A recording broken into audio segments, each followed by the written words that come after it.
ভিডিওটি দেখার আগে সবার কাছে ছোট্ট একটা রিকোয়েস্ট করতে চাই, প্লিজ প্লিজ প্লিজ যারা ভিডিওটি দেখবেন সবাই একটা করে সাবস্ক্রাইব করে দেবেন। আপনাদের ভালোবাসা পেলে এমন ভিডিও আরো উপহার দেব। ভিডিওগুলো বানাতে অনেক কষ্ট হয় আমি জানি, এই ভিডিওটি অনেক মানুষই দেখবেন, তাই প্লিজ একটা করে সাবস্ক্রাইব করে দেবেন। আর যারা আমাকে ভালোবাসে তারা সবাই একটা করে লাইক দিয়ে দেখিয়ে দিবেন লাভ ইউ অল। তো চলুন আজকের ভিডিওটি শুরু করা যাক। গল্প শুরু করার আগেই বলে দেওয়া হচ্ছে এটি একটি কাল্পনিক গল্প। সো চলুন শুরু করা যাক।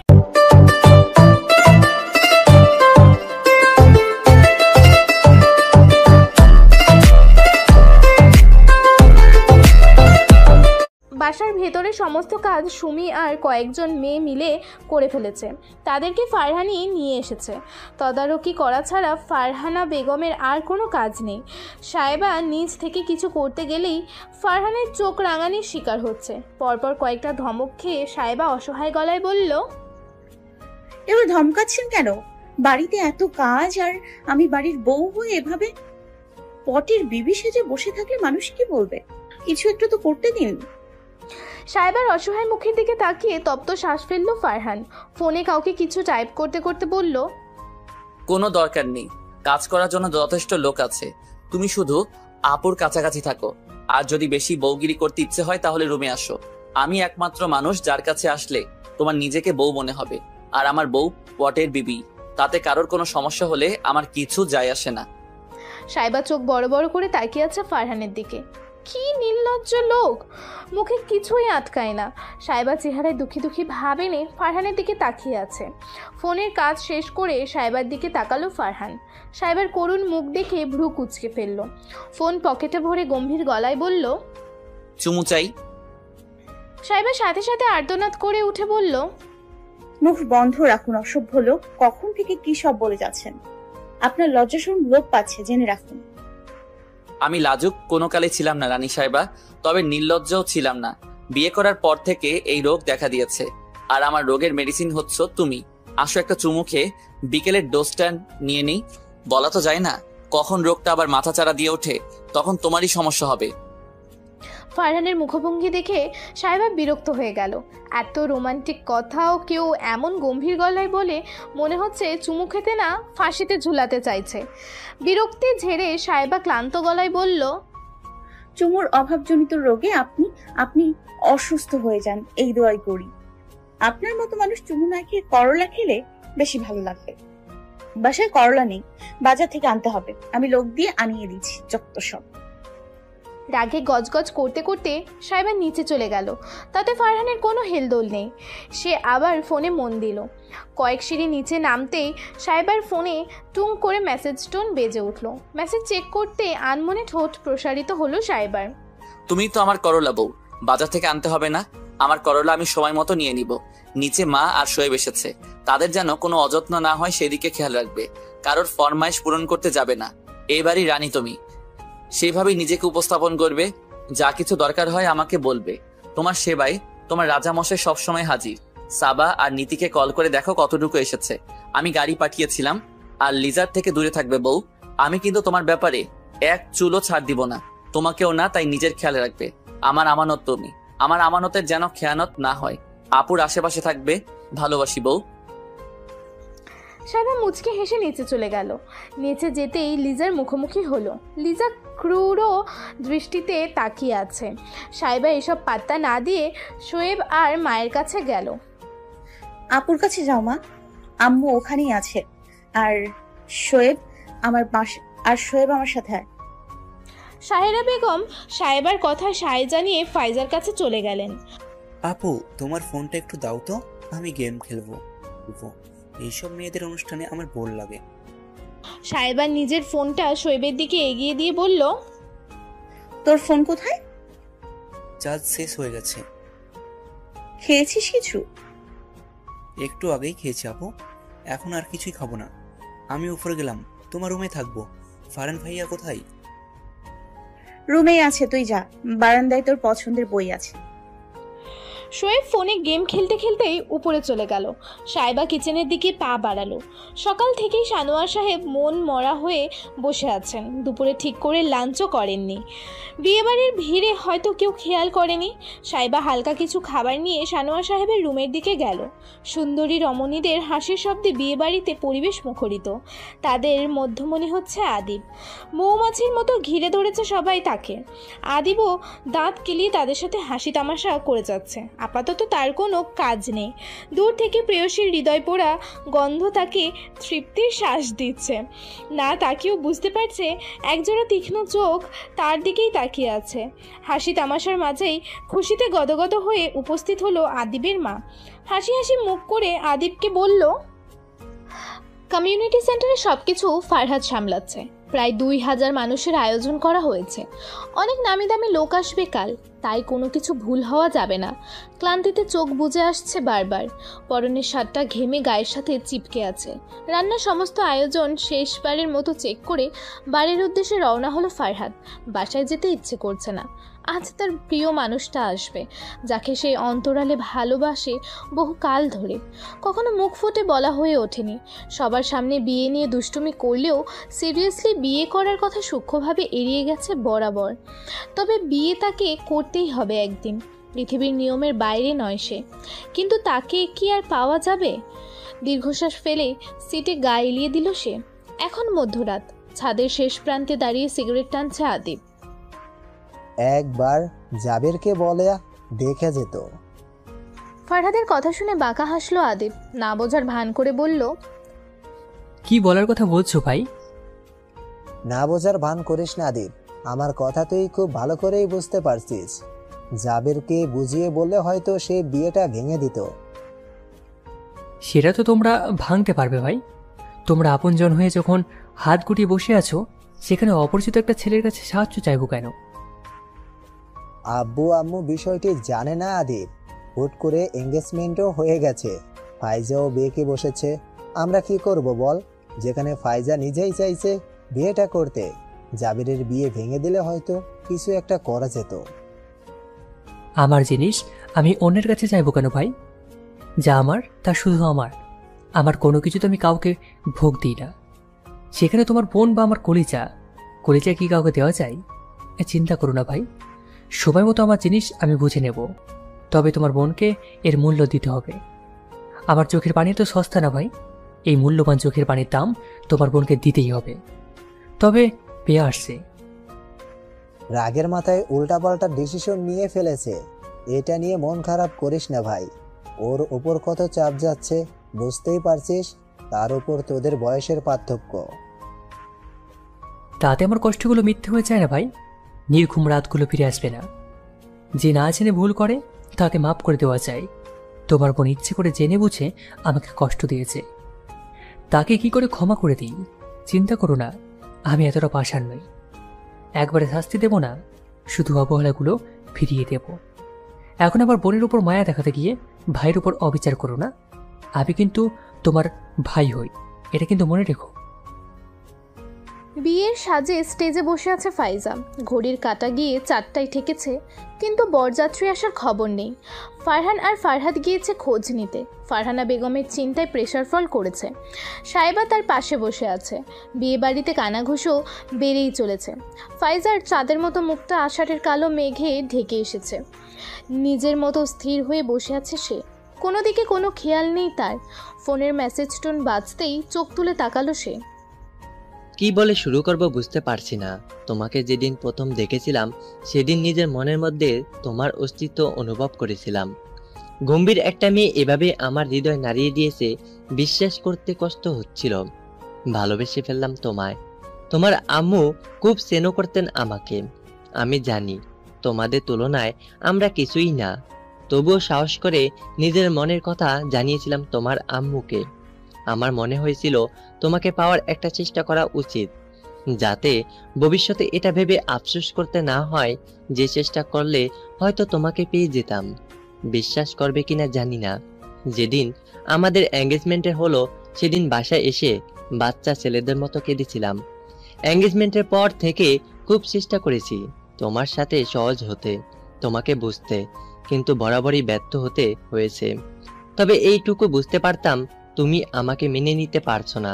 আমি সামনে আসলে তোমার চোখে মুখে অস্বস্তি ভর করে।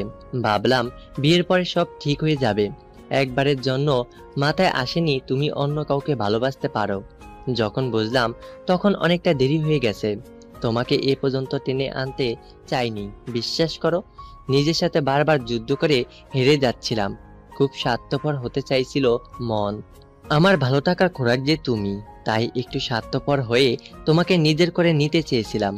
কিন্তু শেষ পর্যায়ে এসে হেরে গেলাম। দুজনকে কষ্টের সাগরে না ভাসিয়ে আমি না হয় একাই ভেসে গেলাম।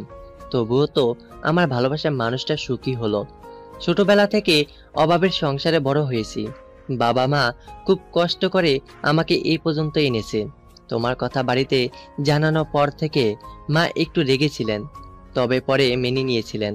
আমার এত প্রচেষ্টা বিফলে গেল। সত্যি করে একটা কথা বলি ফাইজা, আমার না খুব কষ্ট হচ্ছে। বুকের ভেতরে অসহ্য যন্ত্রণা হচ্ছে। বারবার মনে হচ্ছে তুমি কেন আমাকে ভালোবাসলে না? আমাকে কি একটু ভালোবাসা যেত না? একবারের জন্য কি হাসি মুখে কথা বলা যেত না? জানো, আমি চাতক পাখির মতো অপেক্ষা করতাম তোমার একটু হাসি দেখার জন্য, কিন্তু আফসোস তা আর দেখা হলো না। আমি চলে যাচ্ছি তোমার শহর ছেড়ে। জীবনের বাঁকে আবার যদি কখনো দেখা হয় আমার সাথে হাসি মুখে কথা বলো প্লিজ। বিয়ের আসরে অপেক্ষা করানোর জন্য ক্ষমা চাইছি। সিদ্ধান্ত নিতে দেরি হলো তাই। ভালো থেকো আমার ভালোবাসা, জাবেদ। চোখ থেকে দুফোঁটা পানি গড়িয়ে পড়ল ফোনের স্ক্রিনে। ঝাপসা চোখে একবার আশেপাশে তাকালো ফাইজা। ফাইজার অসহায় দৃষ্টি দেখে বুক কেঁপে উঠল আদিবের। দুই পা এগিয়ে যেতেই ফাইজা নিজ জায়গা থেকে উঠে গেল। সামনেই সানোয়ার সাহেবের মাথায় হাত দিয়ে বসে আছেন। তার পায়ের কাছে বসে শান্ত গলায় বলল, বিয়েটা হচ্ছে না আব্বু। জাবের চলে গেছে শহর ছেড়ে। এতে তার কোনো দোষ নেই, সব দোষ আমার। তুমি এসব কিছু বন্ধ করতে বলো আব্বু। আমার দম বন্ধ হয়ে আসছে। আমি রুমে যাচ্ছি, কিছুক্ষণ একা থাকতে চাই। আর পারলে আমাকে ক্ষমা করো। আমার ভুলের জন্য আজ তোমাদের এত অসম্মান হতে হলো। সানোয়ার সাহেব অসহায় চোখে তাকিয়ে আছে মেয়ের দিকে। ফাইজার সব কথা না বুঝলেও এতটুকু বুঝতে পেরেছে যে বিয়েটা আর হচ্ছে না। মেয়ের বিধ্বস্ত মুখের দিকে তাকিয়ে বুক চিনচিন করে উঠছে তার। সবাইকে খাইয়ে সহ সম্মানে বিদায় দেওয়া আদিব। বিয়েটা হচ্ছে না, আর এই নিয়ে আর কোনো কথা শুনতে চায় না। আদিব মনে মনে খুশি হলেও ফাইজার বিধ্বস্ত মুখের দিকে তাকিয়ে খারাপ লাগছে তার। তবে প্রেয়সীর সব কষ্ট ভালোবাসা দিয়ে ভুলিয়ে দেবে সে, তাই আর মাথা ঘামালো না। এমনিতেই মেয়ের বয়স বেশি, তার ওপর আবার বিয়ে ভেঙে গেল। এই মেয়েকে আর কে বিয়ে করবে? এত টাকা পয়সা নাম ডাক দিয়ে কি হবে? সেই তো ছেলে বিয়ে করবে না বলে বরযাত্রী নিয়েই এলো না। নিশ্চয়ই এই মেয়ের কোনো সমস্যা আছে। শুধু শুধু তো আর বিয়ে ভাঙেনি। দেখো গিয়ে কার সাথে কি ইটিস পিটিস ছিল। ফারহানের মুখ রাগে লাল হয়ে আছে। এই মহিলাদের কথা শুনে তাতে যেন ঘি পড়ল। অগ্নি চোখে তাদের দিকে তাকাতেই ফারহান তাকে সামলে নিল। বাদ দে ভাই, এদের কাজই হচ্ছে বলা, বলতে দে। এখন এদের কথায় পাত্তা দেওয়ার সময় না। ফাইজুকে সামলাতে হবে। ওরা এখন আমাদেরকে দরকার। এদের জবাব সময় মতো এরা পেয়ে যাবে। ফারহান আক্রোশে ফেটে পড়ল। ফারহাদের দিকে তাকিয়ে ক্ষুব্ধ হয়ে বলল, ওদের বোঝা উচিত ওরা কাকে নিয়ে কথা বলছে। আমার বোনের দিকে আঙুল তোলার সাহস পেল কোথায় এরা? আমার বোনকে নিয়ে একটা বাজে কথা বললে সব কয়টাকে এখানেই পুঁতে ফেলবো। ফারহান সাদিকের বোনও। ওর চরিত্র নিয়ে কথা বলার আগে হাজারবার ভাবতে হবে। এদের এই মুহূর্তে এখান থেকে বিদায় করো ভাই, না হলে আমার দ্বারা কোনো অঘটন ঘটে যাবে। ফারহাদকে রেখেই ফারহান হনহন করে ভিতরে চলে গেল। কমিউনিটি সেন্টার অলরেডি খালি হয়ে গেছে। হাতে গোনা কয়েকজন আছে এতক্ষণ যারা ফাইজাকে নিয়ে নানা ধরনের মন্তব্য করছিল, তারা ফারহানের রক্তিম চেহারা দেখে কেটে পড়েছে। ফাইজা তখন সানোয়ার সাহেবের সাথে কথা বলেই বেরিয়ে গেছে এখান থেকে। ফারহান বাকি সবাইকে পাঠানোর ব্যবস্থা করে সানোয়ার সাহেব আর ফারহানা বেগমকে নিয়ে গাড়িতে উঠল। শোয়েব, আদিব, ফারহাদ আর সাহেরা বেগম এক গাড়িতে যাচ্ছে। সাহেবা ফাইজার সাথে বেরিয়ে গেছে। নীতি, সাবা ওদের সাথে আছে। ফারহানা বেগম এখনো কেঁদেই যাচ্ছেন। ওখানে গিয়ে ওদের পেলে না ফারহান? সানোয়ার সাহেবের বিরস গলা শুনে ফারহান তার দিকে তাকালো। বাবার এমন অসহায় চেহারা এর আগে কখনো দেখেনি সে। এত টাকার মালিক হয়েও তাদের জীবন সবসময় সাধারণ মানুষের মতো ছিল। সানোয়ার সাহেব খুব সাদামাটা জীবনযাপন করতে পছন্দ করেন। সবসময় হাসি খুশি মানুষটা আজ মেয়ের চিন্তায় একদম নেতিয়ে গেছেন। না আব্বু, ওরা কালকে রাতেই নাকি এখান থেকে চলে গেছে। কোথায় গেছে কেউ কিছু বলতে পারছে না। আত্মীয় স্বজনও তেমন কেউ এখানে নেই। তুমি চিন্তা করো না আব্বু, আমি ঠিক ওদের খুঁজে বের করব। আমার বোনকে ধোকা দেওয়ার ফল ওদের পেতে হবে। শেষের কথাগুলো দাঁতে দাঁত চেপে বলল ফারহান। রাগ যেন কিছুতেই কমছে না ওর। না জানি ফাইজা কি অবস্থায় আছে। এসব ভেবে ভেবে মাথা খারাপ হওয়ার জোগাড়। এখন তাড়াতাড়ি বাসায় পৌঁছাতে হবে। বোনকে দেখার আগ পর্যন্ত শান্তি পাবে না সে। ফারহানের আগেই ফারহাদরা বাসায় পৌঁছে গিয়েছে। গাড়ি থামতেই হুড়মুড় করে বেরিয়ে বাসার দিকে ছুটল ফারহান। বোনটা ঠিক আছে তো? এই চিন্তায় অস্থির হয়ে যাচ্ছে সে। একে একে সবাই গাড়ি থেকে নেমে বাসার দিকে চলে গেল। আদিব ড্রাইভিং সিটে বসে আছে এখনও। এই মুহূর্তে বাসায় যাওয়া যাবে না। এখন ঠান্ডা মাথায় অনেক কিছু চিন্তা করতে হবে তাকে। শুধু শুধু আমাকে রাগিয়ে দিলে শোনা। তোমার জন্য এখন কত কত ঝামেলা পথে হচ্ছে দেখো তো। 50 লাখ টাকা দিয়ে তোমার ওই হতে হতে না দেওয়া বরকে রাতারাতি গায়েব করতে হলো। তার উপর এত এত কাজ। ইস, হাত পা ব্যথা হয়ে গেছে একদম। এখন যদি গিয়ে দেখি তুমি বরের সুখে ঘরে দৌড়া আটকে রেখে মরাকান্দা কাঁদছো, তাহলে তোমাকে 7 তলা থেকে ফেলে দিতে আমি একটিবারও ভাববো না। Get ready for be mine. ধরনের বুকে আধার নেমেছে অনেকক্ষণ। ব্যস্ত পায়ে ফাইজাদের ফ্ল্যাটের দিকে যাচ্ছে আদিব। বিয়ে না হলেও বাড়িতে মেহমানের কমতি নেই। বিয়েটা আজকে সেরে ফেলতে পারলে ভালো হতো, কিন্তু মহারানী রাজি হলে তো। কোন শয়তানের বুদ্ধিতে সিনিয়র মেয়ের প্রেমে পড়েছিল কে জানে, না হলে আজকে আর এই দিন দেখতে হতো না। মনে মনে সে শয়তানকে ভয়ঙ্কর কিছু অশ্লীল গালি দিল আদিব। লজ্জা থাকলে তাকে আর কোনো কুবুদ্ধি দিত না বলে তিরস্কার করতেও ভুলল না। শয়তানেরই বা কী দোষ? নিজের মনই তো মির্জাফারি করে বসে আছে। তার মন তার কথা না ভেবে এক পাষণ্ড নারীর জন্য আনচান করে। এদিকে সে ভালোবাসা নামক পুষ্টির অভাবে শুকিয়ে যাচ্ছে, তাতে তার মনের কিছু যায় আসে না। কি বেঈমান! একবার বিয়েটা হয়ে গেলে এই মন নামক মাংসপিণ্ডকেও সে এক হাত দেখে নেবে। কলিং বেল বাজাতেই দরজা খুলে দিল সুমি। আদিবকে দেখে লাজুক হেসে দরজা থেকে সরে দাঁড়ালো। সুমিকে লজ্জায় পানি পানি হতে দেখে দীর্ঘশ্বাস ছাড়ল আদিব। এই মেয়েটাও তাকে দেখলে লজ্জা লজ্জা ভাব করে, অথচ যার জন্য লাজ লজ্জার মাথা খেয়ে স্বপ্নে 4 বাচ্চার বাবা হয়ে বসে আছে তার কোনো হেলদোল নেই। কলেজের কত সুন্দরী রমণীকে সে পাত্তা না দিতে পেরে হাপিওএস করে মরছে, তার একটা লিস্ট করতে পারলে ভালো হতো। অন্তত পক্ষে চিৎকার করে বলা তো যেত। দেখো হে নিষ্ঠুর মহিলা, তোমার জন্য এই অবুঝ রমণীগণকে তুচ্ছ করছি আমি, আর আজ তুমি কিনা আমাকে এভাবে অবহেলা করছো। তোর আপা কোথায় সুমি? সুমি মলিন মুখে বলল, আপাই তো রুমে হেইসে দরজা লাগাইছে, আর তো খুলে নাই ভাইজান। ও আচ্ছা, বাকি সবাই কোথায়? আম্মার খালুজান তো রুমে গেছে গা, হেগোর শরীর নাকি ভালা না। আর বড় ভাইজান আপার রুমের সামনে বইসা রয়েছে। আপা দরজা খোলার আগ পর্যন্ত নড়বো না। সুডু ভাইজার সবাইরে ঘুমানোর ব্যবস্থা কইরা দিতাছে, ভাবিও হেল লগেই আছে। সুমি এক নিঃশ্বাসে সব বলে থামল। মেহমানদের খাওয়া হয়ে গেছে সবার? হ ভাইজান, খালি বড় ভাইজান, ছোট ভাইজান, ভাবি আর হের বান্ধবীরা বাকি আছে। তুই খেয়েছিস? আপনি গো খাওয়া হইলে খামু। তুই খেয়ে শুয়ে পড়, আমাদেরটা আমরা নিয়ে খেয়ে নেবো। আইসা, দরকার হইলে ডাইকেন। ফাইজার রুমের দিকে পা বাড়ালো আদিব। এই মেয়েটা তার ধৈর্যের পরীক্ষা নিচ্ছে বারবার। সে তো ভালো হয়ে থাকতে চায়, কিন্তু এই ভয়ঙ্কর নারী তাকে ভালো হয়ে থাকতে দিলে তো। সবাইকে রুমে পৌঁছে দিয়ে মাত্রই নিজের রুমে এসেছে সাহেবা। পরনের অবায়াটা খুলে নিজেকে একবার দেখে নিল আয়নায়। ক্লান্তিতে চোখ বুঝে আসছে বারবার, চেহারায় ক্লান্তির ছাপ স্পষ্ট। বাসার এই পরিস্থিতি তো কোনোভাবেই রেস্ট করা যাবে না। মনের মধ্যে অশান্তি থাকলে শান্তির ঘুম ধরা দিবে কি করে? ফাইজা আপুকে একবার দেখে আসলে মনটা শান্ত হতো। সারাদিন কিছু খাওনি, এখন খেতে হবে। ফারহানের কথায় ধ্যান ভাঙল সাহেবার। আপনি কখন আসলেন? এই মাত্রই আসলাম, কথা না বাড়িয়ে ফ্রেশ হয়ে এসো। সাহেবা চোখ ছোট ছোট করে তাকিয়ে আছে ফারহানের দিকে, যে এই মুহূর্তে পাঞ্জাবির বোতাম খুলতে ব্যস্ত। সাহেবা ফারহানের কাছে গিয়ে তার হাতটা সরিয়ে দিয়ে নিজেই বোতাম খুলতে লাগলো। সবগুলো বোতাম খুলে ফারহানের দিকে তাকিয়ে মুচকি হেসে বলল, সুন্দর লাগছে আপনাকে, মাশাআল্লাহ। সাহেবার দিকে তাকিয়ে ভ্রু কুচকালো ফারহান। ঘটনাটা সুবিধার নয়, তার বউয়ের এত ভালোবাসা কবে হলো তার প্রতি?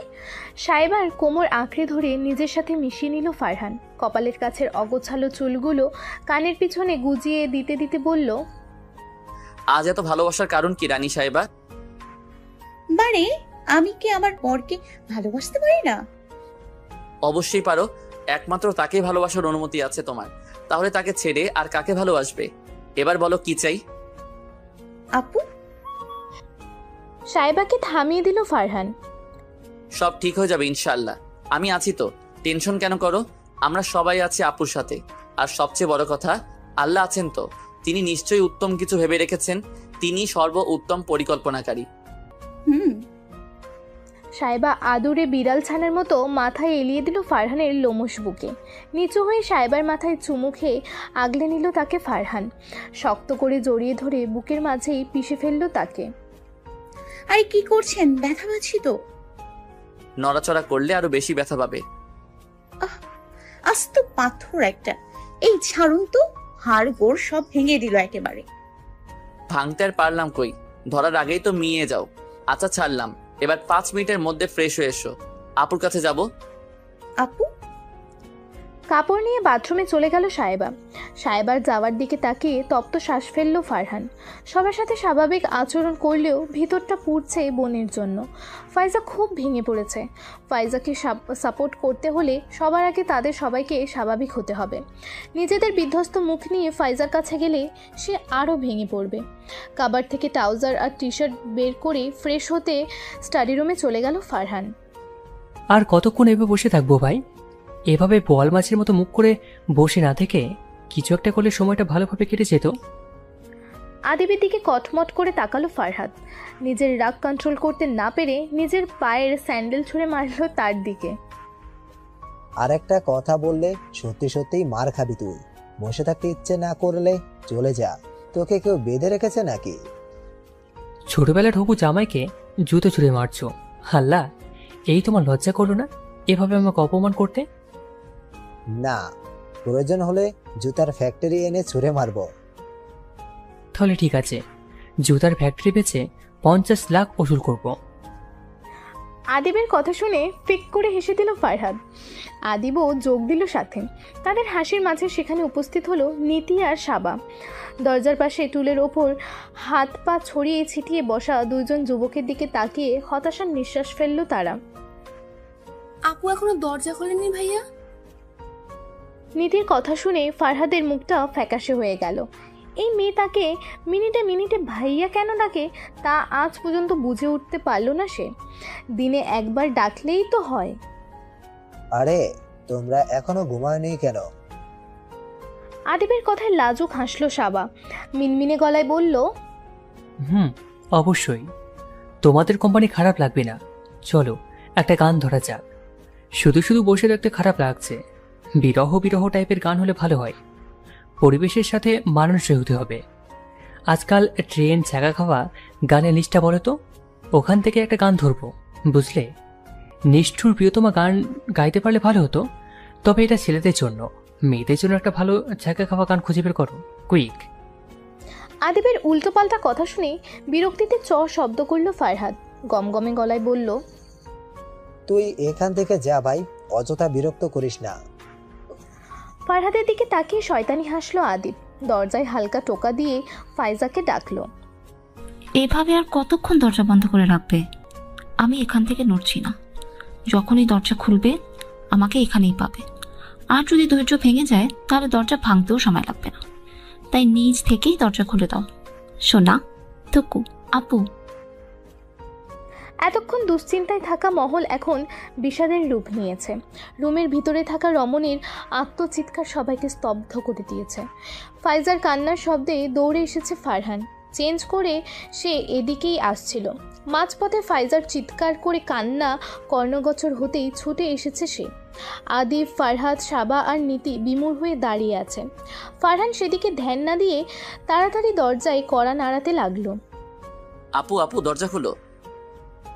ফারহানের বারবার কড়া নাড়ায় ধ্যান ভাঙল সবার। ফারহাদ অস্থির হয়ে ফাইজাকে ডাকতে লাগলো। তার চোখে জলের ভিড় করছে। একমাত্র ছোট্ট বোনের কান্না হৃদয় ছিন্ন ভিন্ন করে দিচ্ছে। আদিব অনুভূতিহীনের মতো করে দাঁড়িয়ে আছে। ভালোবাসার মানুষের কান্নায় হৃদয় পড়ে, কিন্তু তার চেয়েও বেশি কষ্ট তখন হয় যখন সেই কান্না অন্য কোনো পুরুষের জন্য হয়। রুম থেকে এখন আর কান্নার শব্দ আসছে না। এবার সবাই ভয় পেয়ে গেল। ফারহান অস্থির হয়ে সাহেবাকে ডাকতে গেল। ডাইনিং রুমে খাবার সাজাচ্ছিল সাহেবা। ফারহানের ডাক শুনে এক প্রকার দৌড়ে এসেছে সে। এতক্ষণ সবার ডাক শুনেও আসতে পারেনি। ফারহান এদিকে আসতে নিষেধ করেছিল, তাই এতক্ষণ ফারহানের ডাকেরই অপেক্ষা করছিল ও। কি হয়েছে আপু, দরজা খুলছে না কেন? আমার রুম থেকে ডুপ্লিকেট চাবি নিয়ে এসো, কুইক। আদিব এখনও নির্বিকার হয়ে দাঁড়িয়ে আছে। শান্ত ভঙ্গিতে থাকলেও চোখ মুখ থেকে যেন আগুন বেরোচ্ছে। আদিবের শক্ত মুখের দিকে তাকিয়ে হকচকিয়ে গেল সাবা। পাশে দাঁড়িয়ে থাকা নীতিকে খোঁচা দিয়ে ইশারা করতেই সাবার দিকে বিরক্তিকর চোখে তাকালো নীতি। সাবার দৃষ্টি অনুসরণ করে সামনে তাকাতেই আদিবের কঠিন চেহারা দেখে অবাক হলো। আদিব ওদের দৃষ্টি উপেক্ষা করে পকেট থেকে ডুপ্লিকেট চাবি বের করলো। কাল রাতেই বানিয়ে এনেছে এটা, আজকে কাজে লাগবে এটাও আগে থেকেই জানতো। ফারহাদকে সরিয়ে চাবি দিয়ে দরজা খুলে ভিতরে ঢুকে ওদের মুখের ওপরে দরজা বন্ধ করে দিল আদিব। এর মধ্যে রুমের সামনে সবাই এসে ভিড় করেছে। লিজার মুখের বাঁকা হাসি কারো চোখে না পড়লেও সাহেবার চোখে ঠিকই পড়েছে। নিচ থেকে ফারহানা বেগম উঠে এসেছেন। সানোয়ার সাহেব প্রেসারের মেডিসিন নিয়ে গভীর ঘুমে, তাই এত চিৎকার শুনেও তার ঘুম ভাঙেনি। ফাইজার রুমের সামনে আসতেই বুক কামড়ে উঠল তার। কাঁপা কাঁপা গলায় ছেলেদের বলল, কি হয়েছে আব্বু? ফাইজার কি হয়েছে? কিছু হয়নি আম্মু, আমরা একসাথে খাওয়ার জন্য আপুকে ডাকতে এসেছি। আপু রাগ করে দরজা খুলছে না, তাই এভাবে ধাক্কা দিচ্ছি। তুমি নিচে যাও, আমি আপুকে নিয়ে আসছি। সাইবা, আম্মুকে নিয়ে নিচে যাও। আমি কোথাও যাব না। আমার মেয়ের দরজা খুলছে না কেন? ফাইজা, আম্মু দরজা খোলো। আমার মন কেমন করছে ফারহান। আমার মেয়ের কিছু হয়েছে, দরজা ভেঙে ফেলো আব্বু। আমার আম্মু ভালো নেই, তোমরা দরজা ভেঙে ফেলো। ফারহানা বেগম কান্না করতে করতে ফাইজার দরজার সামনেই বসে পড়েছে। সাহেরা বেগম তাকে সামলানোর চেষ্টা করছে। রাগে ফারহানের চোয়াল শক্ত হয়ে আছে। এই মুহূর্তে আদিবকে পেলে হয়তো খুন করে ফেলবে ও। নিজের চুল টেনে ছিঁড়ে ফেলার অবস্থা, চোখ লাল হয়ে ভয়ঙ্কর দেখাচ্ছে। ভাই, ওকে দরজা খুলতে বলো। আমার মাথা খারাপ হলে আমি উল্টোপাল্টা কিছু করে ফেলবো। দরজা খুলো আদিব। দরজায় দুটো লাথি মারতেই ফারহাদ টেনে দূরে সরিয়ে দিল ফারহানকে। মাথা ঠান্ডা কর ভাই, আদিপ আছে তো, একটু ঠান্ডা হয়ে বস। আপনারা নিজেদের রুমে চলে যান, অনেক রাত হয়েছে, সবাই ঘুমিয়ে পড়ুন। আমার ছেলে বের হওয়ার আগে আমি কোথাও যাব না। আদিবের মা মুখ বাঁকিয়ে বলতেই ধমকে উঠল আদিবের বাবা। এখানে সার্কিস চলছে নাকি তোমার ছেলে বাগের কাছেই ঢুকেছে? নাটক না করে রুমে যাও। আদিবের মা আর কিছু না বলে কটমট করে তাকিয়ে রুমে চলে গেল। এর শোধ সে সময় মতো নিয়ে নেবে। অন্ধকার রুমের দরজায় হেলান দিয়ে দাঁড়িয়ে আছে আদিব। সোডিয়ামের হালকা আলোতে ফাইজাকে দেখে যাচ্ছে সে। খাটের ওপর টান টান হয়ে শুয়ে আছে। মাথা কিছুটা খাটের বাইরে থেকেই লম্বা চুলগুলো ফ্লোরে ছড়িয়ে ছিটিয়ে আছে। কি নিষ্পাপ মুখ, বাইরের চেঁচামেচি তার কান পর্যন্ত আসছে না। সে তার প্রেয়সীকে দেখায় বিভোর। দরজার পাশের সুইচ বোর্ডের মাঝের সুইচে চাপ দিতেই আবছা হলদেটে আলোয় সব কিছু হালকা পরিষ্কার হলো। একটু সামনে এগুতেই পা দুটো আপনা আপনি স্থির হয়ে গেল। ফ্লোরের লোহিত ধারার দিকে স্থির চোখে তাকিয়ে রইল কয়েক পল। মস্তিষ্ক সচল হতেই দ্রুত পায়ে এগিয়ে গেল ফাইজার দিকে। পাগলের ন্যায় নিস্তেজ শরীরটাকে আগলে নিল নিজের বুকে। কান্নার আর্তনাদ আটকে বলল, এই, এটা কি করছো তুমি? বারবার কেন আমার থেকে দূরে যেতে চাইছো? আমি কিন্তু মেরে ফেলবো তোমাকে। চোখ খোলো জান, প্লিজ চোখ খোলো। চুপ করে থেকো না, আমি বিরক্ত করবো না তোমায়। তবু আমাকে এভাবে ছেড়ে যেও না, আমি মরে যাব। আদিবের আর্তনাদ রুমের বাইরে যেতেই ফারহান পাগলের মতো দরজা ধাক্কাতে লাগলো। ফারহাদও ফারহানের সাথে যোগ দিল। এতক্ষণ নিস্তব্ধে কাঁদলেও এবার শব্দ করে কেঁদে উঠল সাইবা, সাবা, নীতি ও কেঁদে যাচ্ছে নিস্তব্ধে। আল্লাহর দোহাই লাগে, আদিব দরজা খোল ভাই। আমার বোনের কি হয়েছে আদিব? ফাইজা ঠিক আছে তো? আল্লাহ। সাইবা দ্রুত চাবি নিয়ে এসো। সাইবা চাবির জন্য যেতে নিতেই ভিতর থেকে দরজা খুলে গেল। দরজা খুলেই আদিব আবার দৌড়ে ফাইজার কাছে চলে গিয়েছে। ফাইজার হাত থেকে টপ টপ করে রক্ত ঝরছে। রুমে ঢুকে হতভম্ব হয়ে দাঁড়িয়ে গেল দুই ভাই। সামনে ফাইজার নিস্তেজ দেহ। আদিব পকেট থেকে রুমাল বের করে হাত বেঁধে কোলে তুলে নিল ফাইজাকে। চিৎকার করে ফারহানকে বলল, তাড়াতাড়ি গাড়ি বের কর ফারহান। ফারহানের সেদিকে কোনো হুঁশ নেই। সে এখনও ফাইজার রঞ্জিত হাতের দিকে তাকিয়ে আছে। ফারহানা বেগম দরজায় জ্ঞান হারিয়েছে। ফারহাদ দৌড়ে বেরিয়ে গেছে গাড়ি বের করতে। আদিব টলমলে পায়ে অশ্রুসিক্ত চোখে ফারহানকে বলল, একটু আমার সাথে ধর ভাই, আমি ঠিকভাবে দাঁড়াতে পারছি না। আমার ওকে এত ভারী লাগছে কেন? সাইবা ফারহানকে ধাক্কা দিয়ে বলল, চিৎকার করে বলল, এভাবে দাঁড়িয়ে আছেন কেন আপনি? আপুর অবস্থা ভালো না ফারহান, আপুকে তাড়াতাড়ি হসপিটালে নিয়ে যেতে হবে। সাইবার কথায় হুঁশ ফিরল ফারহানের। আদিবের কোল থেকে এক প্রকার ছিনিয়ে নিল ফাইজাকে। কিছু হবে না তোমার আপু, আল্লাহ সাহায্য করো। কেন এমন ভুল করলে আপু? এত বড় ভুল কিভাবে করতে পারলে? শব্দ করে কান্না করছে ফারহান। এক প্রকার দৌড়ে ফাইজাকে নিয়ে বাসা থেকে বেরিয়েছে সে। আদিব লিফটের বাটন চাপতেই দরজা খুলে গেল। ফারহাদ ওদের দেরি দেখে আবার উপরে এসেছে। তিনজন যুবকের বোবা কান্নায় পরিবেশ ভারী হয়ে উঠেছে। আদিব লিফটের মধ্যেই হাঁটু গেড়ে বসে পড়ল। মাথার চুল টেনে ডুকরে কেঁদে উঠতেই ফারহাদ চাপতে ধরল ওকে। আল্লাহকে ডাক ভাই। হাসপাতালে পৌঁছাতে 10 মিনিট লেগেছে। ফারহাদ ফোন করে সবকিছু আগেই রেডি করে রেখেছে। নিজেদের হসপিটাল হওয়ায় পুলিশের ঝামেলা করতে হয়নি। আসার সাথে সাথেই অপারেশন থিয়েটারে নিয়ে গেছে ফাইজাকে। ও কেন এমন করলো ভাই? আমরা কি ওর কেউ না? সারা জীবন আমাদের সাথে না হয় থেকে যেত, আমরা কলিজার ভিতরে ঢুকিয়ে রাখতাম ওকে। এত বড় স্টেপও কিভাবে নিল, তাও লোভী ছেলেটার জন্য। ফারহান ফ্লোরে এক পা ছড়িয়ে বসে আছে। গায়ের গেঞ্জি রক্তের লাল বর্ণ ধারণ করেছে। এক দৃষ্টিতে সেদিকে তাকিয়ে আছে সে। ফারহাদের কথার জবাব না দিয়ে চোখ বন্ধ করে ওভাবেই বসে রইল। আদিব অপারেশন থিয়েটারের সামনে অস্থিরভাবে পায়চারি করে যাচ্ছে। আল্লাহর কাছে দোয়া করে যাচ্ছে বারবার, একবার ফাইজা সুস্থ হয়ে গেলে আর কখনো যাবে না ফাইজার সামনে। আগে জানলে জাবেরকে কখনো টাকা দিয়ে সরিয়ে দিত না। বুকের মধ্যে অসহ্য যন্ত্রণা শুরু হয়েছে। এই যন্ত্রণার শেষ কোথায়? ক্লান্ত চোখে অপারেশন থিয়েটারের দিকে তাকিয়ে আছে সবাই। কয়েকদিনের বিয়ের ধকল শেষে এখন এমন মানসিক বিপর্যয় সবাইকে নিস্তেজ করে দিয়েছে। সবার প্রার্থনায় শুধু একজনের সুস্থতার দোয়া। একে একে সবাই এসে হসপিটালে জমা হয়েছে। ফাইজার মতো বুদ্ধিমান বিচক্ষণ মেয়ের এমন পদক্ষেপে সবাইকে নাড়িয়ে দিয়েছে। সবার মুখের কষ্ট আর প্রিয়জনকে হারানোর ভয় থাকলেও কিছু কিছু মানুষের মুখে আছে ধরা পড়ে যাওয়ার ভয়। ঠান্ডা আবহাওয়ায়ও কুলকুল করে ঘেমে যাচ্ছে আদিবের মা। চোরা দৃষ্টিতে সবাইকে পর্যবেক্ষণ করে যাচ্ছে সে। ফারহানের দিকে তাকিয়ে শুকনো ঢোক গিলল। এই ছেলে যদি তার কার্য সম্পর্কে একবার অবগত হয় তাহলে তার অনেক পস্তাতে হবে, তা সে জানে। আর আদিব হয়তো তাকে ভয়ঙ্করভাবে ঘৃণা করবে। মা বলে কখনো সম্বোধন করবে না ইহজনমে। তারই বা কি দোষ? একমাত্র ছেলের বয়সে বড় মেয়ের জন্য দেওয়ানা হয়ে গেছে, তাও 3 বছরের বড়। মানুষ শুনলে সমাজে মুখ দেখানো যাবে না। ছেলের এমন অবিশ্বাস্য পাগলামি মা হিসেবে সে মেনে নিতে পারে না। বয়সে বড় মেয়ের সাথে ছেলের বিয়ে দিয়ে সারা জীবন ছেলের বউয়ের অধীনে সে কিছুতেই থাকবে না। দেখা যাবে ছেলের সাথে সাথে তার উপরেও ছড়ি ঘোরাচ্ছে। অতিরিক্ত রক্তক্ষরণের জন্য 2 ব্যাগ রক্ত লেগেছে। ফারহাদ আর ফারহান দুজনেই রক্ত দিয়েছে ফাইজাকে।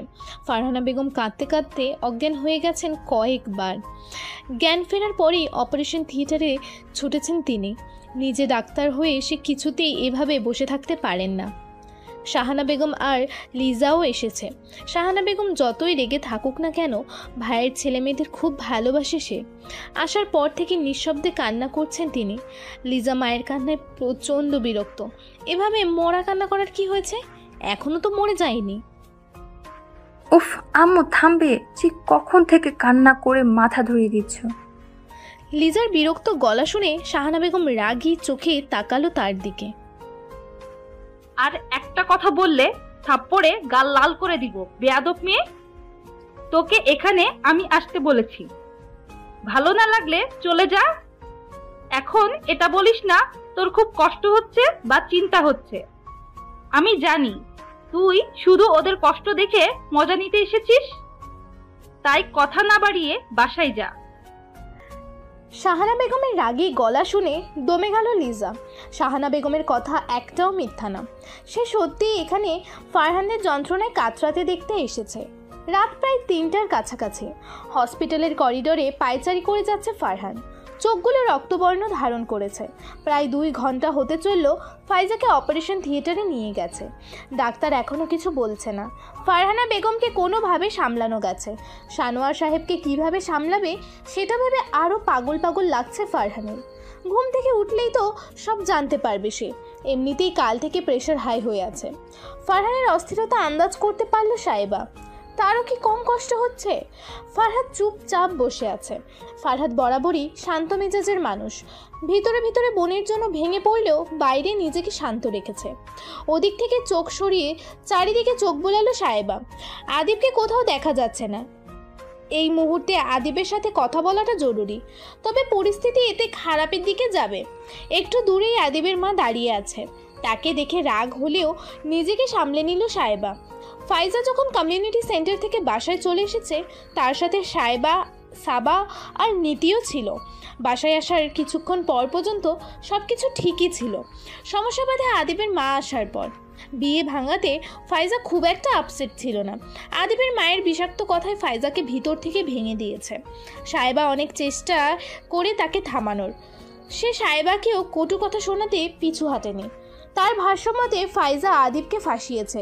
সে নিজেই নিজের বিয়ে ভেঙেছে যাতে আদিবের গলায় ঝুলে পড়তে পারে। নির্লজ্জ, বেহায়া, এমনকি নষ্টা মেয়ে বলেও গালাগালি করেছে ফাইজাকে। বিদেশে বিভিন্ন ছেলেদের সাথে অনৈতিক সম্পর্কও ছিল ফাইজার। এই অভিযোগ করতেও ভোলেনি সে। এমন দুশ্চরিত্রা মেয়েকে সে কিছুতেই মেনে নেবে না আদিবের জন্য। আদিবের বিয়ে সে অলরেডি ঠিক করে ফেলেছে, তাই আদিবের দিকে হাত বাড়ালে ভালো হবে না বলে শাসিয়েছে ফাইজাকে। সাহেবা বাধা দিলে তাকেও বলেছে সে ফারহানকে ফাঁসিয়ে বিয়ে করেছে। বড়লোক ছেলে ফাঁসিয়ে বিয়ে করে এত বড় বড় কথা বলতে লজ্জা করে না? সাহেবা তার কথায় তোয়াক্কা না করে তাকে ওখান থেকে চলে যেতে বলে, না হলে তার এই ব্যবহারের কথা সে সবাইকে জানাতে বাধ্য হবে।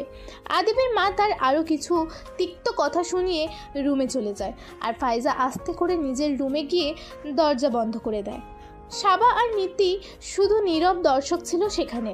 ওই দিন ফাইজার কথা শুনে আদিবকে অডিও ক্লিপ না শুনিয়ে কত বড় ভুল করেছে আজ তা হাড়ে হাড়ে বুঝতে পারছে সাহেবা। ফাইজা দরজা বন্ধ করার পর সাহেবা অনেকক্ষণ দরজা নক করেছে। ফাইজা দরজা খোলেনি, তবে সাহেবাকে আশ্বস্ত করেছে সে ঠিক আছে, তাই সাহেবা আর কিছু বলেনি। কিন্তু কি থেকে কি হয়ে গেল? সাইবা, ফারহানের ডাকে ভাবনা থেকে বেরিয়ে এলো সাহেবা। ফারহানের দিকে তাকিয়ে আঁতকে উঠল সে। রক্তিম চোখে সাহেবার দিকে তাকিয়ে আছে ফারহান, তবে চেহারায় রাগের আভাস নেই। সাহেবা নিজেকে সামলে নিয়ে অস্পষ্ট স্বরে বলল, বাসায় কি হয়েছিল সাইবা? কোনো কিছু লুকাবে না, প্রথম থেকে সবটা বলবে। এই সামান্য বিয়ে ভাঙার জন্য আপু এমন একটা স্টেপ নেয়নি। আমার ফোনে আপুর সাথে কথা হয়েছিল, তখনও সব ঠিক ছিল। হঠাৎ কি এমন হলো যে আপু? ফারহানের গলার স্বর কাঁপছে। ফারহাদও প্রশ্নবোধক চোখে তাকিয়ে আছে সাইবার দিকে।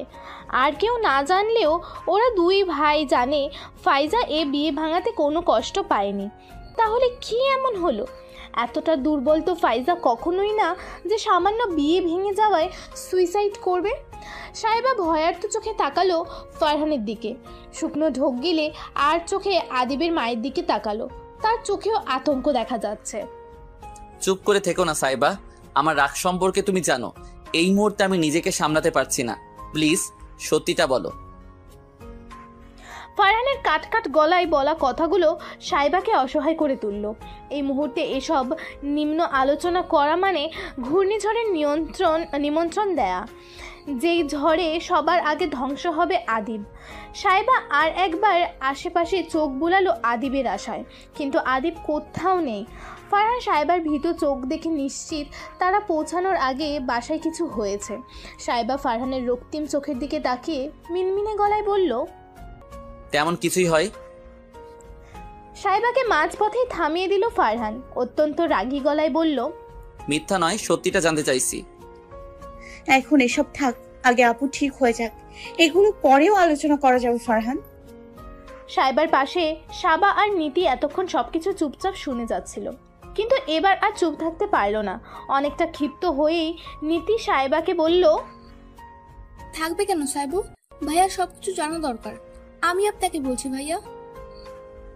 সাহেবার বাধা দেওয়া সত্ত্বেও নীতি ফারহানকে আগাগোড়া সবকিছু খুলে বলল। ফারহান চোখ বন্ধ করে নিজেকে সামলানোর চেষ্টা করছে। সবকিছু শুনে বসা থেকে দাঁড়িয়ে গেছে ফারহাদ। সবসময় শান্ত থাকা ছেলেটাও আজ ক্ষিপ্ত বাঘের মতো তাকিয়ে আছে আদিবের মায়ের দিকে। ফারহানের মামা স্তব্ধ হয়ে গেছে স্ত্রীর এমন কাজে। আপনার সাহস কিভাবে হলো আমার আপুকে এসব বলার? How dare you!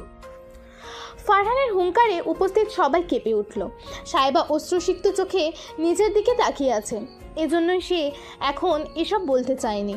ফারহাদ রাগে কয়েকটা চেয়ার তুলে আছাড় মেরে তেড়ে যেতে নিলেই শাহানা বেগম তাকে আটকে ধরে বলল, আমাকে ছাড়ো ফুপি, ওনার সাহস কিভাবে হয় আমার বোনকে নষ্টা বলার? এই, আপনি জানেন আমার ভাইজুর সম্পর্কে? আপনার ছেলের মতো 10টা আদিপ আমার বোন তার চাকর বানিয়ে রাখতে পারে। ডাকুন ডাকুন আপনার ছেলেকে, তার কাছে জিজ্ঞাসা করুন কে কার পিছনে পড়ে আছে। ইউজলেস মহিলা। আদিবের বাবার মাথায় হাত দিয়ে বসে পড়ল চেয়ারে। সে তো জানে তার ছেলে কতটা ভালোবাসে ফাইজাকে। বুঝ হবার পর থেকে আদিব ফাইজা বলতে পাগল।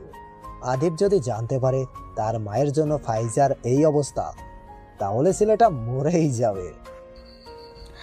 ফারহান আর ফারহাদ এখনও রাগে ফুসফুস করছে। আদিবের মা ভয়ে সিটিয়ে আছে। সে ভেবেছে আগের বারের মতো এবারও কেউ কিছু জানতে পারবে না, কিন্তু এখন সবাই সব কিছু জেনে গেছে। আদিব কোথায়? আদিব জানলে সব শেষ হয়ে যাবে। আম্মু! আদিবের বিধ্বস্ত গলা শুনে কলিজা কেঁপে উঠল আফরিন বেগমের। তার ছেলে কি সব শুনে ফেলেছে? ভয় ভয়ে চোখ তুলে তাকাতেই সারা শরীর কেঁপে উঠল তার। মাথায় টুপি পরে টলমল চোখে তার দিকেই তাকিয়ে আছে আদিব। ফিনাইলের গন্ধে দম বন্ধ হয়ে আসছে সাহেবার। তার উপর এই থমথমে পরিবেশ আরও বেশি উদ্গ্রীব করে তুলছে তাকে। ভয়ার্ত চোখে আদিবের দিকে তাকিয়ে আছে সাহেবা, যে এই মুহূর্তে তার মায়ের সামনে হাঁটু গেড়ে বসে আছে। তখন থেকে একটা কথাও বলেনি আদিব। আদিবের নিস্তবতায় ভয়ের সঞ্চার হচ্ছে আফরিন বেগমের মনে। বুঝ হওয়ার পর থেকে ভাইজাকে ভালোবাসি আমি, যাকে বলে চোখে হারানো ভালোবাসা। এসএসসি পরীক্ষার পর ভাইজাকে নানানভাবে বোঝাতে চেয়েছি আমার ভালোবাসার কথা। তখন সে মেডিকেল অ্যাডমিশনের জন্য প্রস্তুতি নিচ্ছে। আমার সমস্ত চেষ্টা যখন ব্যর্থ হলো, তখন তাকে জানাতে শুরু করলাম। সে হয়তো বুঝতে পারছিল আমার মনে কি চলছে, তাই পড়াশোনার নাম করে আমেরিকা চলে গেলাম। তুমি জানো আম্মু, ভাইজাকে আমি কতটা ভালোবাসি? যতটা ভালোবাসলে তাকে ছাড়া আমার নিঃশ্বাস বন্ধ হয়ে আসে, ঠিক ততটা। যেমন এই মুহূর্তে তাকে ছাড়া আমার নিঃশ্বাস বন্ধ হয়ে আসছে। তার কোনো দোষ নেই আম্মু, তোমার ছেলে তার পিছনে পড়েছিল। সে নয় তোমার ছেলে তাকে ভালোবাসা চালে ভাসাতে চেয়েছে।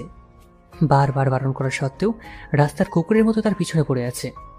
এই যে আজকে সেভাবে মৃত্যু দোরগোড়ায় পৌঁছে গেছে, সেটাও তোমার ছেলের জন্য। এই তোমাদের কথার ভয়ে সে বিয়ে করে আমার থেকে দূরে যেতে চেয়েছিল। আমাকে ভালোবাসে আম্মু, আমি জানি, তবুও দূরত্ব মেনে নিয়েছিল। কিন্তু আমি তাকে হারানোর কথা চিন্তাও করতে পারি না। আমার বুকে ব্যথা শুরু হয়ে যায়। যদি বলে কাউকে ছাড়া কেউ মরে যায় না, তাহলে সেটা কারোর ক্ষেত্রে ঠিক, এই আদিবের ক্ষেত্রে নয়। আমি তাকে ছাড়া মরে যাব। তাকে ছাড়া বাঁচা তো অনেক দূর, সে আমার নয়, এটা ভাবলে আমি মরে যাব। তুমি আমার মা, আমাকে এই পৃথিবীর আলো দেখিয়েছ, আমি তোমাকে ত্যাগ করতে পারবো না। কিন্তু আজকে থেকে তুমি আমার ছেলেকে হারালে, যে তোমাকে খুব ভালোবাসত। এখন থেকে যাকে তুমি পাবে সে শুধু একজন মানুষ, যার তোমার উপর দায়িত্ব আছে। সে শুধু তার দায়িত্ব পালন করবে। আমি জানি না এরপরেও ভাইজা আমার হবে কিনা, তবে আমি সারা জীবন থেকে চেয়ে যাব। আমি কথা দিয়েছি তাকে, একবার সুস্থ হয়ে গেলে আমি আর তার সামনে যাব না, আর সেটা এখানে থাকতে সম্ভব না। আব্বু! ফরিদ সাহেব অশ্রুসিক্ত চোখে তাকিয়ে আছে ছেলের দিকে। আমি কানাডা যেতে চাই, এখন থেকে ওখানকার বিজনেস আমি দেখব। আফরিন বেগমের চোখ লাল হয়ে আছে। বিশ্ববিদ্যালয়ে কান্না করে যাচ্ছে সে। এখন বুঝতে পারছে কত বড় ভুল করেছে। ফারহান আর ফারহাদ এখনও রেগে আছে, তা তাদের রক্তিম চেহারা দেখেই বোঝা যাচ্ছে, কিন্তু নিজেদের রাগ প্রকাশ করতে পারছে না। যাকে রাগ দেখাবে সে নিজেই তো বিধ্বস্ত। আদিব অপরাধী চোখে ফারহানের দিকে তাকিয়ে বলল, মাফ করে দিস ভাই, আবার ভালোবাসা ওর জীবনে এভাবে কাল হয়ে দাঁড়াবে আমি তা স্বপ্নেও ভাবিনি। তোর বোনের এই অবস্থার জন্য আমি দায়ী, যার শাস্তি দিবি তা আমি মাথা পেতে নেব। আদিব মাথা নিচু করে বসে আছে। টপ টপ করে চোখ থেকে পানি পড়ছে ওর। বুকের ভিতর হৃদয় নামক মাংসপিণ্ড শত আঘাতে ছিন্ন ভিন্ন হচ্ছে বারবার। বুকের এই অসহ্য ব্যথা একটু একটু করে বেড়েই চলেছে। দেয়ালে হেলান দিয়ে চোখ বন্ধ করে নিল আদিব। সবার চোখ ছলছল করছে। ফরিদ সাহেব আগলে নিলেন ছেলেকে। হঠাৎ করে থাপ্পড়ের শব্দে সবাই চমকে গেল। আফরিন বেগম রাগে ফুঁসছেন। তার সামনেই গালে হাত দিয়ে দাঁড়িয়ে আছে লিজা। আফরিন বেগম চিৎকার করে বলল, মিথ্যে বলছিস কেন? আমাকে 2 বছর ভুল বুঝেছিস কেন বল? শাহানা বেগম আফরিন বেগমের সামনে থেকে সরিয়ে নিল লিজাকে। কর্কশ গলায় বলল, আপনার সাহসের প্রশংসা না করে পারছি না। আমার মেয়ের গায়ে হাত তুললেন কোন সাহসে? সাহস আমার প্রশংসা করার মতোই। আপনার এই কুলাঙ্গার মেয়েকে জিজ্ঞেস করুন কেন তার গায়ে হাত তুলেছি। অসভ্য মেয়ে, মুখ খোল, না হলে তোর এই মুখ আমি ভেঙে দেব এখন। আফরিন বেগমের হুঙ্কারে কেঁপে উঠল লিজা। মায়ের সাপোর্ট পেয়ে ন্যাকা কান্না শুরু করলো। আপনি কি বলছেন আন্টি? আমি কিচ্ছুই বুঝতে পারছি না। আপনি আমাদের সবার সাথে অন্যায় করছেন আন্টি। আফরিন বেগমের রাগ এবার আকাশ ছিল। দাঁত কিরমির করে বলল, নাটক করছিস? হ্যাঁ, নাটক? তোর এই সস্তা নাটক আমার কাছে চলবে না। ভালোই ভালো সত্যিটা বলে দে, না হলে আজ তোকে খুন করে আমি জেলে যাব। সবাই হতভম্ব হয়ে দাঁড়িয়ে আছে। ফারহাদ এগিয়ে এসে বলল, এটা হসপিটাল, ঝামেলা না করে বলার পরিষ্কার করে বলুন। এই মেয়ে 2 বছর আগে ফায়জা যখন দেশে আসে তখন আমার কাছে এসেছিল। ফায়জার কিছু আপত্তিকর ছবি দেখিয়ে বলে ফায়জা আমেরিকা অনেক ছেলেদের সাথে অবৈধ সম্পর্কে লিপ্ত আছে, আর এখন আদিবকেও ফাঁসাচ্ছে। আমি প্রথমে বিশ্বাস করিনি, কিন্তু ও অনবরত আমাকে বিভিন্ন ছেলেদের সাথে ফায়জার অশ্লীল ছবি পাঠাতো। একটা সময় আমিও বিশ্বাস করিনি, আর এই বিশ্বাসের ফায়দা নিয়ে আমাকে বারবার উস্কে দিচ্ছিল ও। রাগে বুধ জ্ঞান হারিয়ে এমন নিকৃষ্ট কাজ করে ফেলেছি আমি। সবাই বাকরুদ্ধ হয়ে তাকিয়ে আছে লিজার দিকে। ফারহান তো পাইলে কাঁচা চিবিয়ে খেয়ে ফেলে ওকে। মিথ্যে কথা, আমি এসব কিছুই করিনি। কি প্রমাণ আছে আপনার কাছে? আম্মু, এই মহিলা আমাকে ফাঁসাতে চাইছে। লিজার কুমিরের কান্নায় কারোর মন গলল না। প্রমাণ চাই তো? প্রমাণ আছে আমার কাছে, দেখাচ্ছি দাঁড়া। সাইবা এগিয়ে এসে বলল, আমাকে দিন মামি। আফরিন বেগম কয়েকটা ছবি বের করে সাইবার হাতে দিল। ছবির দিকে তাকিয়ে বাকরুদ্ধ হয়ে গেছে সাইবা। সাইবার হাত থেকে ফোন এক প্রকার ছিনিয়ে নিল আদিব। ছবির দিকে তাকিয়ে চোখ বন্ধ করে নিল সাথে সাথে। ফারহাদ আর ফারহান সাহস করলো না সেই ছবি দেখার। হোক নকল, তবুও ফেস তো ফাইজার। শাহানা বেগম অবাক চোখে তাকিয়ে আছে লিজার দিকে। আদিব নিজের সমস্ত ধৈর্য হারিয়ে ফেলল। সবার সামনে কষিয়ে এক নাগারে চড় লাগালো লিজার গালে। তাতেও শান্তি হলো না ওর। দেয়ালের সাথে ধাক্কা দিয়ে গলা চেপে ধরল। তোকে আজ আমি খুন করে ফেলবো। তোর সাহস হলো কিভাবে আমার ভাইয়ের নামে এই কথা বলার? নোংরা মেয়ে। আদিবের চিৎকারে হাসপাতালের পরিবেশ থমকে গেছে। ফারহান আর ফারহাদ নির্লিপ্তভাবে দাঁড়িয়ে আছে। সাইবা হতভম্ব হয়ে ওদের দেখছে। সাবা নীতি কেউ এগিয়ে আসছে না। ফারিদ সাহেব আর শাহানা বেগম টেনে আদিবকে সরাতে পারছে না।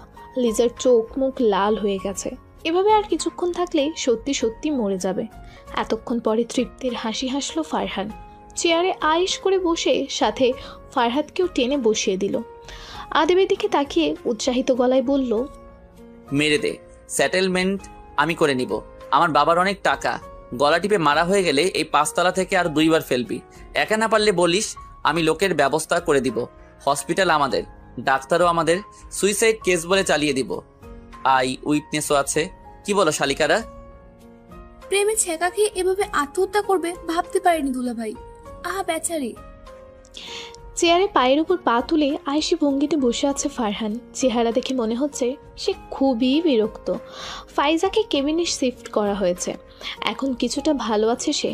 ফারহাদ বাসায় চলে গেছে শাহানা বেগম আর লিজাকে নিয়ে। আফরিন বেগমে আর ফারিদ সাহেবও চলে গেছে বাসায়। লিজার অবস্থা খুব একটা ভালো না। শেষ মুহূর্তে গিয়ে ফারহাদ আদিবকে ছাড়িয়ে নিয়েছে, না হলে এতক্ষণে আল্লাহর দরবারে হাজিরা দেওয়া হয়ে যেত। ফারহাদের এই কাজে ফারহান খুব বিরক্ত। তার হিসেব মতো এই মেয়েকে সময় নিয়ে কিস্তিতে কিস্তিতে গলা টেপা উচিত, আর আদিব তা করতে অসফল হয়েছে। সাবা আর নীতিরও এ নিয়ে দুঃখের শেষ নেই। দুজনেই একটু পর পর হাহুতাশ করছে।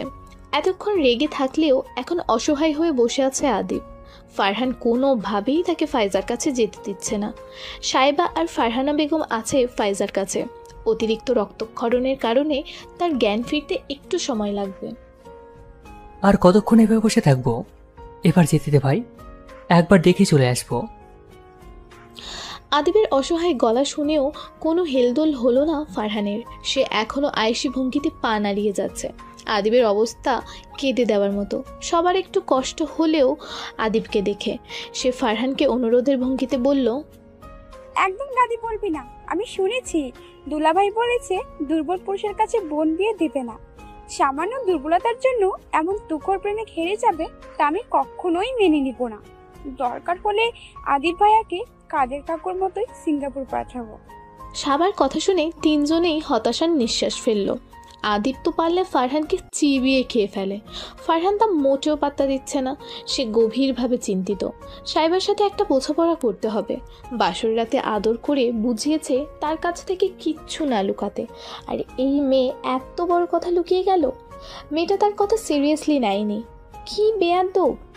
লিজার গলা লাল হয়ে ফুলে আছে, ব্যথায় ঠিকভাবে কথা বলতে পারছে না। তার এই অবস্থা দেখেও তাকে ডাক্তার দেখায়নি কেউ। তার মাও একবার ডাক্তারের কাছে নিয়ে যায়নি। কিছুক্ষণ পরে বাসায় চলে যাবে তারা। এত কিছুর পরে এখানে থাকার মুখ নেই। শাহানা বেগম পরিষ্কার খড়খড়ে গলায় বলে গিয়েছে সব কিছু প্যাক করে নিতে। একটু পরে বেরোবে তারা। ভাই আর ভাবির সামনে দাঁড়ানোর মুখ নেই। এখন এখান থেকে যেতে পারলেই বাঁচে। রাগে হিতাহিত জ্ঞান হারিয়ে ফেলেছে লিজা। সব কিছু হয়েছে এই সাইবার জন্য। ও যদি ফারহানের জীবনে না আসতো তাহলে এমন কিছুই হতো না। আজ ফারহানের বউ সে হতো। ফারহানের দেওয়া ভালোবাসার চিহ্ন তার গায়ে থাকতো। সব কিছু এই মেয়েটা কেড়ে নিয়েছে তার থেকে। আজ এত অপমান তার জন্যই হতে হলো। এর শোধ সে নেবে, ভয়ঙ্করভাবে নেবে। সব কটার জীবন থেকে সুখ কেড়ে না নিয়ে শান্তি নেই তার। সানোয়ার সাহেবের প্রেশার আবার বেড়ে গিয়েছে। মেয়ের এই অবস্থার কথা শুনে নাইট স্যুট পরেই হাসপাতালে ছুটে এসেছে সে। রাতে প্রেশারের ঔষধ নেওয়ার দরুন ঘুম ভাঙেনি তার, তাই কিছু জানে না সে। সকালে উঠে সব শুনতেই দিকাদিক জ্ঞানশূন্য হয়ে গেছে সে। হাসপাতালে আসার পর থেকেই ঘেমে যাচ্ছে কুলকুল করে। সাইবা এসির পাওয়ার বাড়িয়ে দিয়ে তাকে শান্ত হতে বলছে বারবার। কে শুনে কার কথা? সে ফাইজাকে দেখার জন্য আকুতি মিনতি করছে। ফাইজাকে দেখে এসে মাত্রই এখানে বসেছে সে, তবুও আবার বাচ্চাদের মতো জেদ করছে। দুর্বলতার দরুন ফাইজার জ্ঞান ফেরার পর পর তাকে ঘুমের ইঞ্জেকশন দিয়ে ঘুম পাড়িয়ে রাখা হয়েছে, তাই কাউকে কেবিনে থাকতে দেওয়া হয়নি। কিন্তু সানোয়ার সাহেবকে তা বোঝাবে কে? বুঝদার মানুষ যখন অবুঝের মতো ব্যবহার করে তখন তাকে বোঝানোর দায়। হাতে শপিং ব্যাগ নিয়ে কেবিনে প্রবেশ করলো ফারহান। সানোয়ার সাহেব তাকে দেখে অস্থির হয়ে বলল, তুমি এসেছো আব্বু? দেখো আমাকে ফাইজার কাছে যেতে দিচ্ছে না। আমি কি ওকে ডিস্টার্ব করবো বলো? আমি চুপচাপ বসে থাকবো। আমাকে আমার মেয়ের কাছে নিয়ে যাও বাবা। শেষের কথাগুলো বলার সময় গলা ধরে এলো তার। বাবার আকুলতা বুঝতে পারছে ফারহান। সানোয়ার সাহেবের কাছে গিয়ে তার পায়ের কাছে বসলো ফারহান। ব্যাগ থেকে নতুন একজোড়া জুতো বের করে পরিয়ে দিতে দিতে বলল, তুমি খালি পায়ে চলে এসেছো আব্বু? ইস, কয়েক জায়গায় চলে গেছে। তারপর চিৎকার করে নার্সকে ডেকে অ্যান্টিসেপটিক মলম আনতে বলে সানোয়ার সাহেবকে আশ্বস্ত করে বলল, আপু ঠিক আছে আব্বু, আমরা সবাই আছি তো আপুর পাশে। এখন আপুর চিন্তা করতে করতে যদি তুমিও অসুস্থ হয়ে যাও তাহলে আমাদের সামলাবে কে? তুমি তো আমাদের একমাত্র ছায়াতল। তোমাকে এভাবে ভেঙে পড়লে চলে? শান্ত হও, আম্মু আসবে এখন। আম্মুকে সামলে নিও, আপুর কিছু হবে না। বিকেলে আপুকে বাসায় নিয়ে যাব, নিজেকে সামলাও। ফারহানের কথার মাঝে নার্স মলম নিয়ে এলো। ফারহান যত্ন সহকারে সানোয়ার সাহেবের পায়ে তা লাগিয়ে দিয়ে কেবিন থেকে বেরিয়ে গেল। এতক্ষণ এক কোণে দাঁড়িয়ে সব দেখছিল সাহেবা। কাল রাত থেকে ফারহান তার সাথে একটা কথাও বলেনি, একবার তাকিয়েও দেখেনি তার দিকে। ফারহান খুব রেগে আছে বুঝতে পারছে সে, কিন্তু সেই বা কী করতো? বলার পরিস্থিতি কি আদেও ছিল? সব কিছু জানার পর কি একটা বিশ্রী পরিস্থিতি তৈরি হলো? এজন্যই তো সে কিছু বলতে চায়নি। এখন সব রাগ তাকে দেখানো হচ্ছে। সাহেবের চোখগুলো ছলছল করে উঠল। এই পাষাণ মানুষটা কি জানে না সে রাগ করে থাকলে সাহেবের দুনিয়া এলোমেলো হয়ে যায়? এই যে এখন তার বুকে চিনচিন ব্যথা করছে, সেই খবর কি এই লোক রাখে? নিষ্ঠুর স্বামী। কেবিনের বাইরে করিডোরে এসে দাঁড়াতেই সাবা গম্ভীর মুখে এসে দাঁড়ালো সাহেবার পাশে। দুঃখী দুঃখী চেহারা করে বলল, তোর তো জামাই হাতছাড়া হয়ে গেল বান্ধবী। শুনলাম দুলাভাই আবার বিয়ে করবে। আদিব ভাইয়াকে বলতে শুনলাম তাদের বিয়ের সাথে নিজের বিয়েটাও এবার সেরে ফেলবে। থাক, তুই কষ্ট নিস না, আবার না হয় আমাদের মতো সিঙ্গেল হয়ে যাবে। এতে দুঃখে মরে যাওয়ার টাইপ কিছুই হয়নি, তুই একদম দুঃখ পাবি না, বুঝলি? সাহেবা চোখ বড় বড় করে তাকিয়ে আছে সাবার দিকে। সাবার কথাগুলো তার মাথায় বজ্রপাতের মতো আঘাত করছে। আর এ মেয়ে বলছে তুই একদম দুঃখ করবি না, আর ফারহান আবার বিয়ে করবে মানে? তাহলে তার কি হবে? 2 দিন পরে আজ চোখ খুলেছে ফাইজা। তার পাশেই ফারহানা বেগম আর সাহেবা বসে। সোফায় গুটিসুটি মেরে ঘুমাচ্ছে ফারহান। লম্বা শরীরটা সোফায় না আটার দারুণ আয়াগুলো বাইরে বেরিয়ে আছে। চোখে প্রচণ্ড জ্বালা হচ্ছে। কয়েকবার চোখ পিটপিট করতেই ফারহানা বেগম ফাইজার মাথায় হাত বুলিয়ে দিয়ে বললেন, কষ্ট হচ্ছে আম্মু? কোথায় কষ্ট হচ্ছে আমাকে বলো। ফাইজা কয়েক সেকেন্ড চোখ বন্ধ করে আবার খুলল। ফারহানা বেগমের দিকে তাকিয়ে ইশারায় আশ্বস্ত করল সে ঠিক আছে। সবাইকে পর্যবেক্ষণ করে তার আফসোস হলো এমন একটা সিদ্ধান্ত নেওয়ার জন্য। তার জন্য সবাই কতটা কষ্ট পেয়েছে সবার চেহারা দেখেই বোঝা যাচ্ছে। দীর্ঘশ্বাস গোপন করে চারিদিকে চোখ ঘোরালো। কাঙ্ক্ষিত মানুষটাকে না দেখে তপ্ত শ্বাস ফেলল। ভালোই হয়েছে সে এখানে নেই। সে নিজেও চায় না আদিব আর তার সামনে আসুক। সাহেবা আর ফারহানা বেগম মিলে ফাইজাকে ফ্রেশ করাতে নিয়ে গেল। 2 দিনে অনেকটা দুর্বল হয়ে গেছে সে। এখন কিছু খাইয়ে মেডিসিন নিতে হবে। ফারহান এতক্ষণ ঘুমের ভান ধরে সাহেবাকে লক্ষ্য করছিল। কাল থেকে বেলুনের মতো মুখ ফুলিয়ে রেখেছে মেয়েটা। যেখানে রাগ তার করার কথা সেখানে মহারানী নিজেই অজ্ঞাত কারণে রাগ করে বসে আছে। ক্লান্তিতে চোখ বুঝে আসছে বারবার। ফাইজাকে কোনো প্রশ্ন করতে নিষেধ করেছে ফারহান। সবাই এখন সবটা জানে। ফারহান চায় না ফাইজাকে এসব কথা তুলে আরও বিব্রত করা হোক, তবে সে রেগে আছে ফাইজার ওপর। এত বড় একটা স্টেপ নেওয়ার আগে একবারও তাদের কথা ভাবলো না?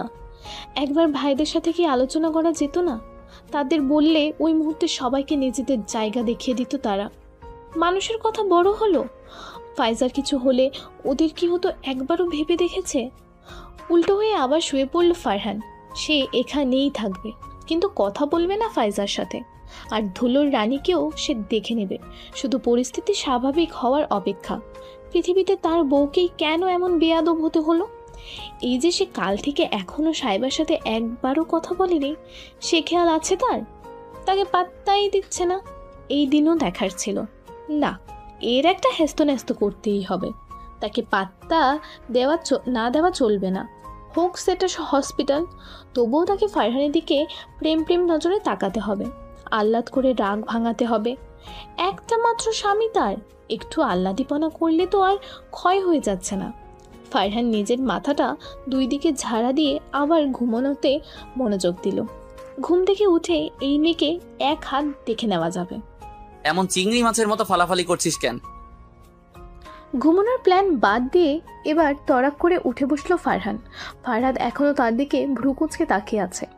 ফারহাদের দৃষ্টিকে সম্পূর্ণ উপেক্ষা করে আড়মোড়া ভাঙল সে। ফারহাদের দিকে তাকিয়ে জিজ্ঞেস করলো, খাবার নিয়ে এসেছো?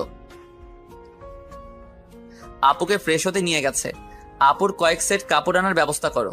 আমি সুমিকে কল করে দিয়েছি, ও সব গুছিয়ে রাখবে। কপালের ভাঁজ গাঢ় হলো ফারহাদের। এখানে এত কাপড় আনার কি দরকার? ফাইজাকে তো এখন বাসায় নিয়ে যেতে পারবে। ভাইয়ের মনের কথা হয়তো বুঝতে পারল ফারহান, তাই আবার বলল, আপুকে কয়েকদিন এখানেই থাকতে হবে। হাতের ক্ষত খুব গভীর, কয়েকদিন ডাক্তারের পর্যবেক্ষণে রাখবো। বাড়িতে সেটা সম্ভব নয়। ফারহানের গম্ভীর মুখের দিকে তাকিয়ে বিরক্তিকর শব্দ করল ফারহাদ। ছেলেটা সব সময় সিরিয়াস মুখ করে থাকে। একদিন এই গম্ভীর মুখের ভার সইতে না পেরে সাইবা দেশারন্তি হবে নিশ্চিত। বুঝেছি আম্মু, মামির সাথে খুবই রাব ব্যবহার করেছে ফারহান। মানছি মামি ভুল করেছে। ফারহাদকে থামিয়ে দিল ফারহান, শক্ত গলায় বলল, ভুল নয় ভাই, অন্যায় করেছে সে। তার জন্য আমরা আজ আমাদের একমাত্র বোনকে হারাতে বসেছিলাম, এইটুকু তার প্রাপ্য। এখানে আদিবের দোষ কোথায়? ওকে কেন এখানে আসতে দিচ্ছিস না? ছেলেটা 2 দিন ধরে ছটফট করে যাচ্ছে। আদিবি এখানে একমাত্র দোষী ভাই। ছেলের ভালোবাসাই মা এসে আমার বোনকে কটু কথা শুনিয়েছে। আর ডাক্তারকে টাকা দিয়ে ভাগানোর কি দরকার ছিল? এর চেয়ে ওদের সত্যিটা সবার সামনে আনলে আপুকে মিথ্যা অপবাদ পেতে হতো না। মাথা মোটা একটা। ফারহানের দাঁত কিরমির করে বলা কথা শুনে শুকনো ঢোক গিলল ফারহাদ। এখানে তারও হাত আছে, এটা জানলে তাকেও ধুয়ে দেবে ফারহান। এই কেবিনে প্রবেশ করা তারও বন্ধ হতে পারে, তাই সব চেপে গিয়ে খাবার বের করায় মনোযোগ দিল সে। উস্কো খুস্কো চুলে মলিন চেহারা নিয়ে বারান্দার বেঞ্চে বসে আছে আদিব। আজ 2 দিন তার খাওয়া ঘুম লাটে উঠেছে। খাবার রুচি নেই একদমই। একটা জিনিস সে খুব করে অনুধাবন করছে এই 2 দিনে। প্রেমিকা হাত কেটে মরার প্ল্যান করে বেঁচে গেলেও প্রেমিক সেই শোকে না খেয়ে মরবে নিশ্চিত। এই যে সে হাসপাতালের করিডোরের লাইটটা মাছের মতো শুকিয়ে যাচ্ছে, তাতে কি কারোর দয়া আছে? উল্টো প্রাণের বন্ধুটাও ভিলেন ভাইয়ের রোল প্লে করছে। দোস্ত দোস্ত না রাহা, সব বেঈমান। বাসায় গিয়ে ফ্রেশ হয়ে আসুন ভাইয়া, আপনাকে ক্লান্ত দেখাচ্ছে। নীতির কথায় চোখ খুলল আদিব। সাবা আর নীতি এখনও হলে ফিরে যায়নি। ফারহানের বাসা থেকে এসেছে দেখে বোঝা যাচ্ছে। হাতে একটা কাপড়ের ব্যাগ, নিশ্চিত ফাইজার কাপড়। আমি ঠিক আছি। আদিবের মলিন কণ্ঠ শুনে মন খারাপ হয়ে গেল নীতির। 2 দিনেই চোখের নিচে কালি পড়ে গেছে, পরনের শার্টটাও কুঁচকে আছে। আপুর সাথে দেখা হয়েছে? আপু এখন জেগে আছে, আপনি চলুন না একবার দেখে আসবেন। নীতির করুণ স্বর শুনে মলিন হাসল আদিব। মেয়েটা তাকে নিয়ে অনেক টেনশন করছে, অথচ যাদের করার কথা তাদের কোনো হেলদোলই নেই। আমার একটা কাজ করে দিবি নিতে? জি বলুন ভাইয়া, অবশ্যই করে দেবো।